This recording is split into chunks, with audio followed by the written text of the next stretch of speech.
আসসালামু আলাইকুম। এই এই গাছটা এটা একটা আম গাছ। এটা আমি নিজে গ্রাফটিং কলম করছিলাম। এই যে এখানে গ্রাফটিং কলম করছি, তো সফল হয়েছে আল্লাহর রহমতে। তো এই যে সেদিন এইখান থেকে একটা ডাল নিয়ে আবার একটা গ্রাফটিং করছি, দেখি এটা হয় কি না।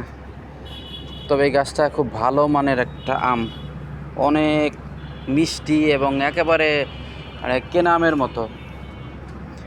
তো আমটা দেখি কত দূর হয়, দোয়া করবেন সবাই, গাছটা যেন খুব সুন্দর হয়।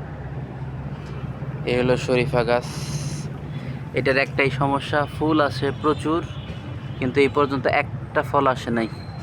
প্রচুর ফুল আসে, শত শত ফুল, কিন্তু ফলই আসে না।